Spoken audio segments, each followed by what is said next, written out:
ओम शांति। आज 2 सितंबर 2024 बाबा के महावाक्य है। मीठे बच्चे, जैसे तुम्हें निश्चय है कि ईश्वर सर्वव्यापी नहीं, वह हमारा बाप है, ऐसे दूसरों को समझाकर निश्चय कराओ, फिर उनसे ओपिनियन लो। प्रश्न है, बाप अपने बच्चों से कौन सी बात पूछते हैं जो दूसरा कोई नहीं पूछ सकता है? उत्तर है, बाबा जब बच्चों से मिलते हैं तो पूछते हैं, बच्चे पहले तुम कब मिले हो? जो बच्चे समझे हुए हैं वह झट कहते हैं, हाँ बाबा, हम 5000 वर्ष पहले आपसे मिले थे। जो नहीं समझते हैं वह मूंझ जाते हैं। ऐसा प्रश्न पूछने का अक्ल दूसरे किसी को आएगा भी नहीं। बाप ही तुम्हें सारे कल्प का राज समझाते हैं। ओम शांति। रूहानी बच्चा प्रति रूहानी बेहद का बाप समझाते हैं, यहाँ तुम बाप के सामने बैठे हो। घर से निकलते ही इस विचार से हो कि हम जाते हैं शिव बाबा के पास, जो ब्रह्मा के रथ में आकर हमको स्वर्ग का वर्षा दे रहे हैं। हम स्वर्ग में थे, फिर 84 का चक्र लगाकर अभी नर्क में आकर पड़े हैं। और कोई भी सत्संग में किसकी बुद्धि में यह बातें नहीं होंगी।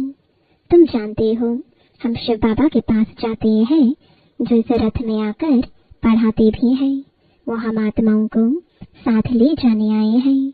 बेहद के बाप से जरूर बेहद का वर्षा मिलना है। यह तो बाप ने समझाया है कि मैं सर्वव्यापी नहीं हूँ। सर्वव्यापक तो 5 विकार हैं, तुम्हारे में भी 5 विकार हैं, इसलिए तुम महान दुखी हुए हो। अब ईश्वर सर्वव्यापी नहीं है, यह ओपिनियन जरूर लिखवाना है। तुम बच्चों को तो पक्का निश्चय है कि ईश्वर बाप सर्वव्यापी नहीं है। बाप सुप्रीम बाप है, सुप्रीम टीचर गुरु भी है, बेहद का सदगतिदाता है, वही शांति देने वाला है। और कोई जगह ऐसे ख्याल कोई नहीं करता है कि क्या मिलना है। सिर्फ कनरस, रामायण, गीता आदि जाकर सुनते हैं। बुद्धि में अर्थ कुछ नहीं। आगे हम परमात्मा सर्वव्यापी कहते थे, अब बाप समझाते हैं यह तो झूठ है, बड़ी ग्लानि की बात है। तो यह ओपिनियन भी बहुत जरूरी है। आजकल जिनसे तुम ओपिनियन आदि कराते हो वह लिखते हैं, ब्रह्मा कुमारियां काम अच्छा कर रही हैं, बहुत अच्छी समझानी देते हैं, ईश्वर को प्राप्त करने का रास्ता बताती हैं। इससे लोगों के दिल पर सिर्फ अच्छा असर पड़ता है। बाकी यह ओपिनियन कोई भी नहीं लिख कर देते कि दुनिया भर में जो मनुष्य कहते हैं ईश्वर सर्वव्यापी है, यह बड़ी भूल है। ईश्वर तो बाप, टीचर, गुरु है। एक तो मुख्य बात है यह। दूसरा फिर ओपिनियन चाहिए कि इस समझाने से हम समझते हैं गीता का भगवान श्री कृष्ण नहीं है। भगवान कोई मनुष्य या देवता को नहीं कहा जाता है। भगवान एक है, वह बाप है। उस बाप से ही शांति और सुख का वर्षा मिलता है। ऐसी ओपिनियन लेना है। अभी जो तुम ओपिनियन लेते हो वह कोई काम की नहीं लिखते हैं।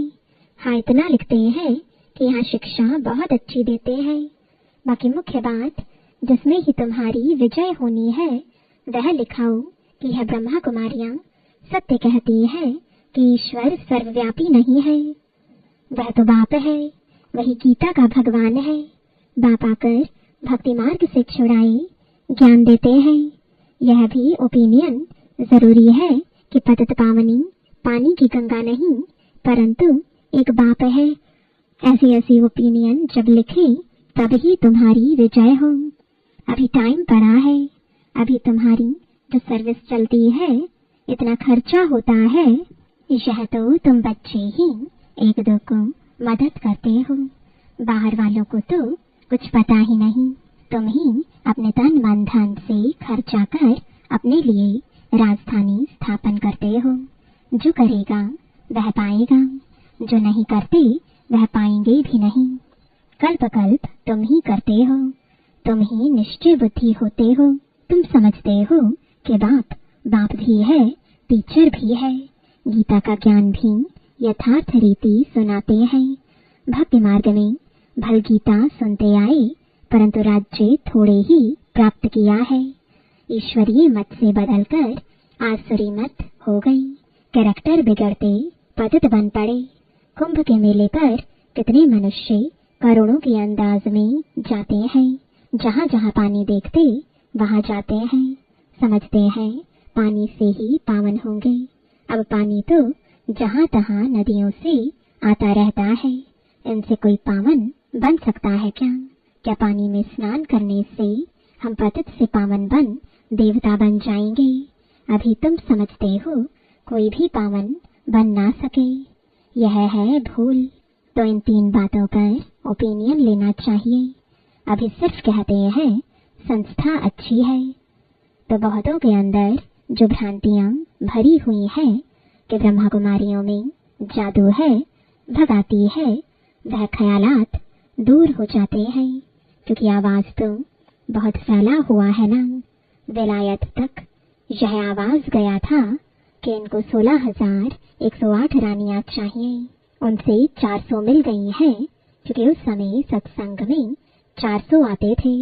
बहुतों ने विरोध किया, टिकटिंग आदि भी करते थे, परंतु बाप के आगे तो कोई की चल ना सके। सब कहते थे यह जादूगर फिर कहाँ से आया।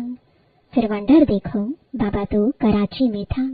आपे ही सारा झुंड आपस में मिलकर भाग आया। कोई को पता नहीं पड़ा कि हमारे घर से कैसे भागे। यह भी ख्याल नहीं किया इतने सब कहाँ जाकर रहेंगे। फिर फट से बंगला ले लिया। तो जादू की बात हो गई ना। अभी तो कहते रहते हैं यह जादूगरनी है। ब्रह्मा कुमारियों के पास जाएंगे तो फिर लौटेंगे नहीं। यह स्त्री पुरुष को भाई बहन बनाती है। फिर कितने तो आते ही नहीं है। अभी तुम्हारी प्रदर्शनी आदि देखकर वह जो बातें बुद्धि में बैठी हुई हैं वह दूर होती हैं। बाकी बाबा जो ओपिनियन चाहते हैं वह कोई नहीं लिखते। बाबा को वह ओपिनियन चाहिए, यह लिखे कि गीता का भगवान श्री कृष्ण नहीं है। सारी दुनिया समझती है श्री कृष्ण भगवानुवाच, परंतु श्री कृष्ण तो पूरे 84 जन्म लेते हैं। शिव बाबा है पुनर्जन्म रहित। तो इसमें बहुतों की ओपिनियन चाहिए। गीता सुनने वाले तो ढेर के ढेर हैं।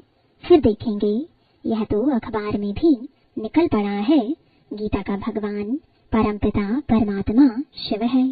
वही बाप टीचर सर्व का सदगतिदाता है। शांति और सुख का वर्षा सिर्फ उनसे मिलता है। बाकी अभी तुम मेहनत करते हो, उद्घाटन कराते हो। सिर्फ मनुष्यों की भ्रांतियां दूर होती हैं, समझानी अच्छी मिलती है। बाकी बाबा जैसे कहते हैं वह ओपिनियन लिखें। मुख्य ओपिनियन है यह। बाकी सिर्फ राय देते हैं यह संस्था बहुत अच्छी है। इससे क्या होगा? हाँ, आगे चल जब विनाश और स्थापना नजदीक होगी तो तुमको यह ओपिनियन भी मिलेंगे। समझकर लिखेंगे। अभी तुम्हारे पास आने तो लगे हैं ना। अभी तुमको ज्ञान मिला है। एक बाप के बच्चे हम सब भाई भाई हैं। यह किसी को भी समझाना तो बहुत सहज है। सब आत्माओं का बाप एक सुप्रीम बाबा है। उनसे जरूर सुप्रीम बेहद का पद भी मिलना चाहिए। तो 5000 वर्ष पहले तुमको मिला था। वो लोग कलयुग की आयु लाखों वर्ष कह देते हैं, तुम 5000 वर्ष कहते हो। कितना फर्क है। बाप समझाते हैं 5000 वर्ष पहले विश्व में शांति थी। यह एम ऑब्जेक्ट सामने खड़ी है। इनके राज्य में विश्व में शांति थी। यह राजधानी हम फिर स्थापन कर रहे हैं। सारे विश्व में सुख शांति थी, कोई दुख का नाम नहीं था। अभी तो अपार दुख है। हम यह सुख शांति का राज्य स्थापन कर रहे हैं अपने ही तन मन धन से गुप्त रीति। बाप भी गुप्त है, नॉलेज भी गुप्त है, तुम्हारा पुरुषार्थ भी गुप्त है।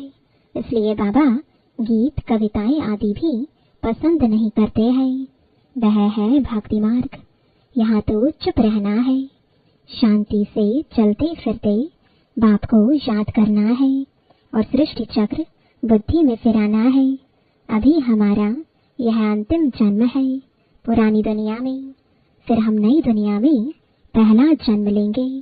आत्मा पवित्र जरूर चाहिए, अभी तो सब आत्माएं पतित हैं। तुम आत्मा को पवित्र बनाने के लिए बाप से योग लगाते हो। बाप खुद कहते हैं, बच्चे देह सहित देह के सब संबंध छोड़ो। बाप नई दुनिया तैयार कर रहे हैं, उनको याद करो तो तुम्हारे पाप कट जाएं। अरे बाप जो तुमको विश्व की बादशाही देते हैं, ऐसे बाप को तुम भूल कैसे जाते हो। वह कहते हैं, बच्चे यह अंतिम जन्म सिर्फ पवित्र बनो। अब इस मृत्यु लोक का विनाश सामने खड़ा है। यह विनाश भी हूबहू 5000 वर्ष पहले ऐसे ही हुआ था। यह तो स्मृति में आता है ना। अपना राज्य था तो दूसरा कोई धर्म नहीं था। बाबा के पास कोई भी आता है तो उससे पूछता हूँ, आगे कब मिले हो। कोई तो जो समझे हुए हैं वह झट कह देते हैं 5000 वर्ष पहले। कोई नए आते हैं तो मूंझ पड़ते हैं। बाबा समझ जाते हैं कि ब्राह्मणी ने समझाया नहीं है। फिर कहता हूँ, सोचो तो स्मृति आती है। यह बात और तो कोई भी पूछ ना सके, पूछने का अक्ल आएगा ही नहीं।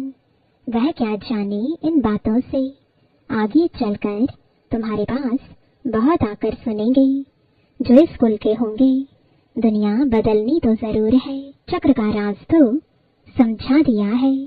अब नई दुनिया में जाना है, इस पुरानी दुनिया को भूल जाओ। बाप नया मकान बनाते हैं तो बुद्धि उसमें चली जाती है। पुराने मकान में फिर ममत्व नहीं रहता है। यह फिर है बेहद की बात। बाप नई दुनिया स्वर्ग स्थापन कर रहे हैं, इसलिए अब इस पुरानी दुनिया को देखते हुए भी नहीं देखो।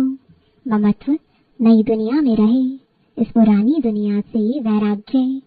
वह तो हठ योग से हद का संन्यास कर जंगल में जाकर बैठते हैं।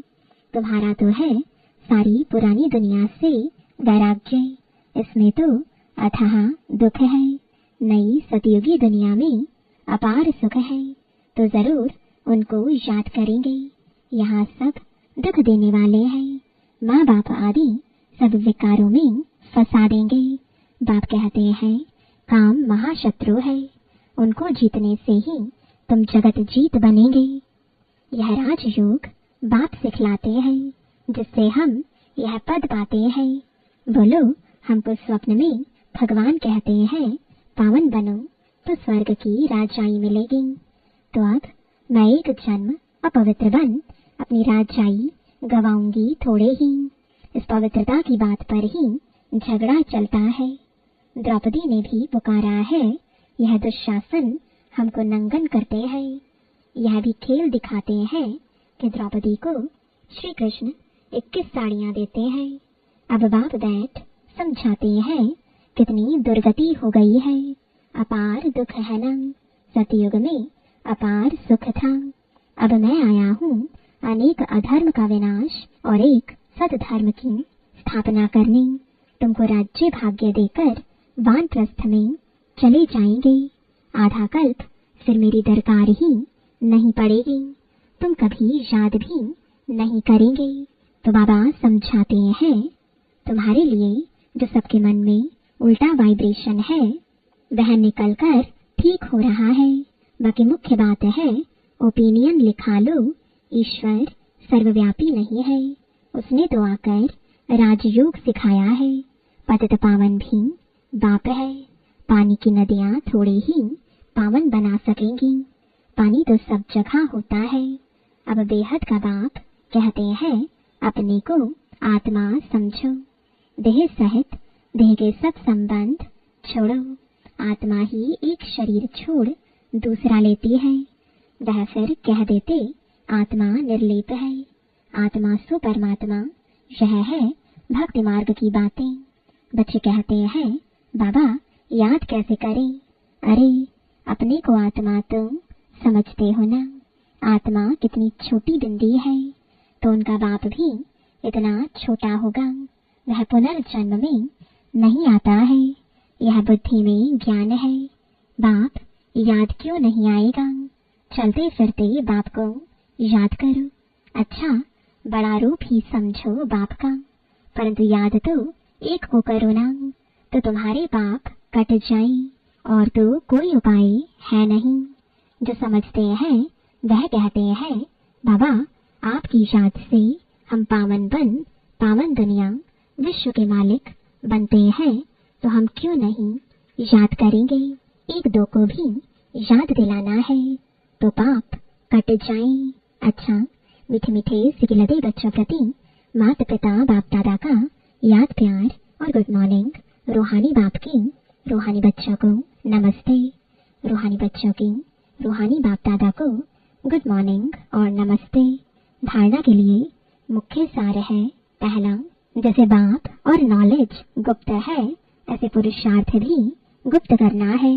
गीत कविताओं आदि के बजाय चुप रहना अच्छा है। शांति में चलते फिरते बाप को याद करना है।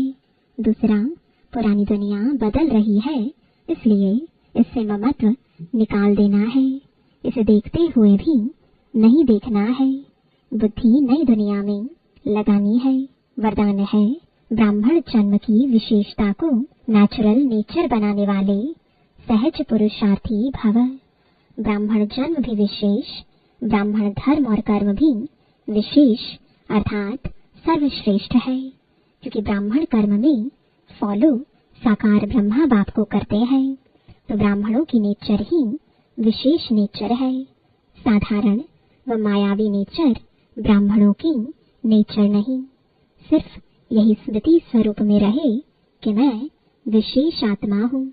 यह नेचर जब नेचुरल हो जाएगी, तब बाप समान बनना सहज अनुभव करेंगे। स्मृति स्वरूप स्वसमर्थी स्वरूप बन जाएंगे। यही सहज पुरुषार्थ है। स्लोगन है, पवित्रता और शांति की लाइट चारों ओर फैलाने वाले ही लाइट हाउस हैं। ओम शांति।